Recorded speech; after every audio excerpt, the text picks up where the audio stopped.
ਹਾਂਜੀ ਹਾਂਜੀ। ਆਪਣਾ ਕੀ ਨਾਂ ਕੀ ਚਾਚਾ ਜੀ? ਫਿਆਜ਼ ਅਹਿਮਦ। ਤੇ ਪਿੰਡ ਦਾ ਕੀ ਨਾਮ ਆ? ਦੀਨਵਾ। ਦੀਨਵਾ ਮੌਜ਼ਾ ਕਰੀਮਵਾ। ਮੌਜ਼ਾ ਕਰੀਮਵਾ। ਤੇ ਸਰ ਤੁਸੀਂ ਵੀ ਜ਼ਰਾ ਆਪਣਾ ਕੈਮਰੇ 'ਚ ਦੇਖ ਕੇ ਨਾਂ ਦੱਸੋ ਤਾਂ ਕਿ ਫਾਰਮਰ ਨੂੰ ਪਹਿਚਾਣ ਆਵੇ ਜ਼ਰਾ ਤੁਹਾਡੀ। जी मेरा नाम मोहम्मद अख्तर, गन शकल seed store club road Vehari. माशाल्लाह जी। हम आज यहाँ पे आए हुए हैं प्याज की अप्रेजल में डिस्ट्रिक्ट विहाड़ी में। फार्मर ਦੇ ਮੁੰਡਿਆਂ ਤੇ ਮੈਂ ਰੱਖਿਆ ਵਾ ਹੱਥ। ਇਹ ਫਾਰਮਰ ਮੁੰਡਿਆਂ ਦੇ ਹੱਥ ਉਦੋਂ ਹੀ ਰੱਖਣ ਦਿੰਦਾ ਜਦੋਂ ਪ੍ਰੋਡਕਟ ਤੋਂ ਰਾਜ਼ੀ ਹੋਵੇ। ਅੱਧੇ ਜੀ ਜੇ ਨਾ ਰਾਜ਼ੀ ਹੋਵੇ ਫੇਰ ਤੇ ਨਹੀਂ ਰੱਖਣ ਦਿੰਦਾ।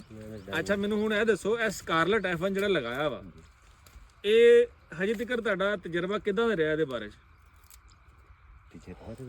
ਜ਼ਬਰਦਸਤ ਰਿਹਾ ਵਾ। ਮੁਤਮਿਨ ਹੋ ਤੁਸੀਂ ਇਹ ਤੋਂ? ਅੱਛਾ ਤੁਸੀਂ ਨਾ ਦੋ ਚਾਰ ਮੁਖਤਸਰ ਜਿਹੀਆਂ ਗੱਲਾਂ ਦੱਸੋ।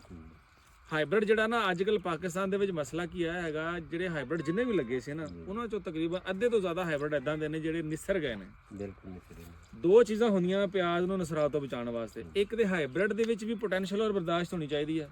ਦੂਸਰਾ ਫਾਰਮਰ ਦੀਆਂ ਜਿਹੜੀਆਂ ਮੈਨੇਜਮੈਂਟ ਪ੍ਰੈਕਟਿਸਿਸ ਨੇ ਉਹਦੀ ਦੇਖਭਾਲ ਜਿਹੜੀ ਸਾਂਭ ਕਰਦਾ ਫਸਲ ਲਈ ਉਹ ਵੀ ਬੜੀ ਅਹਿਮ ਹੁੰਦੀ ਹੈ।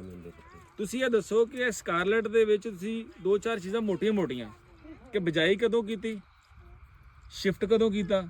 ਬਿਜਾਈ ਕਦੋਂ ਕੀਤੀ ਤੁਸੀਂ ਇਹਦੀ? ਅਸੀਂ 11ਵੇਂ ਦੀ 15 ਤਰੀਕ 11ਵੇਂ ਦੀ 15 ਤਰੀਕ ਨੂੰ। ਸ਼ਿਫਟ ਇੱਥੇ ਕਰ ਕਿੰਨੇ ਦਿਨਾਂ ਬਾਅਦ ਸ਼ਿਫਟ ਕਰਦਾ? ਇਹ ਪਨੀਰੀ ਤਕਰੀਬਨ 35 ਦਿਨਾਂ ਬਾਅਦ ਸ਼ਿਫਟ ਹੋਈ। 35 ਦਿਨ ਬਾਅਦ ਸ਼ਿਫਟ ਕੀਤੀ ਆ। ਬੈੱਡ ਕਿੰਨੇ ਫੁੱਟ ਦਾ ਤੁਸੀਂ ਬਣਾਇਆ? ਬੈੱਡ 18 ਇੰਚ ਦਾ ਹੈ। 18 ਇੰਚ ਦਾ ਬੈੱਡ ਆ ਤੇ ਛਾਪਰ ਪਾਇਆ ਉੱਤੇ ਕਾਲਾ। ਕਾਲਾ ਛਾਪਰ। ਕਿੰਨੀਆਂ ਲਾਈਨਾਂ ਲਾਈਆਂ ਬੈੱਡ ਤੇ? 4 ਲਾਈਨਾਂ। 4 ਲਾਈਨ। ਪਾਣੀ ਕਿੰਨੇ ਲਾਏ? ਪਾਣੀ ਤਕਰੀਬਨ 4 ਹੀ ਲੱਗੇ। 4 ਹੀ ਪਾਣੀ ਲੱਗੇ। ਤਕਰੀਬਨ ਕਿੰਨੇ ਕੁ ਦਿਨ ਦੇ ਵਕਫੇ ਨਾਲ ਲਾਇਆ ਪਾਣੀ? 35 ਤੋਂ 40 ਦਿਨ ਦੇ ਵਕਫੇ ਤੇ ਪਾਣੀ ਮਿਲਿਆ। ਅੱਛਾ ਖਾਦਾਂ ਕਿਹੜੀਆਂ ਪਾਈਆਂ ਇਹਨੂੰ? ਖਾਦਾਂ DAP ਕਿੱਲੇ 'ਚ ਕਿੰਨੀ ਪਾਈ? 4 ਬੋਰੀ DAP। ਠੀਕ ਹੈ 4 ਬੋਰੀ DAP। ਨਾਜ਼ਰੀਨ ਸੁਣ ਲੈ 4 ਬੋਰੀ DAP। ਇਹਦੇ ਫਾਰਮਰ ਨੂੰ ਦੱਸੋ ਨਾ 2 ਬੋਰੀ ਪਾ ਦੋ ਤੇ ਉਹ ਅੱਖਾਂ ਕੱਢ ਕੇ ਵੇਖਣ ਲੱਗ ਪੈਂਦਾ ਭਈਆ 2 ਬੋਰੀਆਂ 4 ਬੋਰੀ DAP 1.5 ਬੋਰੀ ਯੂਰੀਆ। 1.5 ਬੋਰੀ ਯੂਰੀਆ। ਬਾਕੀ ਪੋਟਾਸ਼ ਵੀ ਪੋਟਾਸ਼ ਕਿਹੜੀ ਵੀ ਅਸੀਂ ਤੋਂ 25 ਕਿਲੋ ਥੈਲੇ ਪੈ। ਸਹੀ ਹੈ। ਤਕਰੀਬਨ 2 ਥੈਲੇ। ਇਸ ਤੋਂ ਇਲਾਵਾ ਵੀ ਕੋਈ ਚੀਜ਼ ਪਾਈ ਹੈ? MAP अमोनियम फास्फेट भी।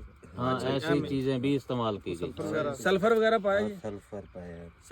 सल्फर जो होता है ना बेसिकली इसको जो बीमारियों से बचाने में ना वो जो मदाफत आती है पौधे के अंदर ताकत जान वो सल्फर उसमें बड़ी मदद करता है। और पोटाश जो होती है जो प्याज का बल्ब का साइज है उसका जो कलर है और उसकी जो शाइन है वो पोटाश बड़ी उसकी में ना बेहतरी लेके आती है। अच्छा मैनू होर कोई चीज़ दसो ऐसी ਜਿਹੜੀ ਦੂਸਰੇ ਫਾਰਮਰਸ ਨੇ ਨਹੀਂ ਕੀਤੀ ਤੇ ਤੁਸੀਂ ਕੀਤੀ ਹੋਵੇ?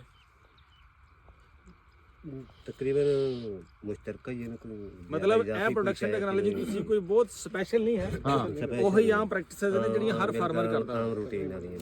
ਅੱਛਾ ਤੇ 10 ਚੋਂ ਕਿੰਨੇ ਨੰਬਰ ਦੋਗੇ? 10 ਦੋਗੇ ਜਾਂ 9 ਦੋਗੇ ਜਾਂ 8 ਦੋਗੇ ਇਸ ਪਿਆਜ਼ ਨੂੰ? ਇਸ ਟਾਈਮ ਤੇ 10 ਦੇ ਬੜਾ 10 ਹੀ ਬਣਦੇ ਪਏ। 10 ਬੜਾ 10 ਹੀ ਬਣਦੇ ਨੇ ਸਾਡੇ ਨਤੀਜੇ। ਅਸੀਂ ਗ੍ਰੀਨ ਗੋਲਡ ਇੱਕ ਨਾਰਾ ਵੀ ਲਾਈਦਾ ਵਾ, green gold is the dream gold. ਉਹ ਸੱਚਾ ਕਿ ਝੂਠਾ? ਸੱਚਾ ਹੈ। ਸੱਚਾ ਕੈਮਰੇ 'ਚ ਦੇਖ ਕੇ ਕਹਿਣਾ ਵਾ green gold is the dream gold. ਨਹੀਂ ਮਜ਼ਾ ਹੀ ਨਹੀਂ ਆ ਰਿਹਾ। ਡ੍ਰੀਮ ਗੋਲਡ ਉਧਰ ਦੇਖੋ, ਉਧਰ ਉਂਗਲੀ ਕਰੋ ਉਧਰ ਨੂੰ।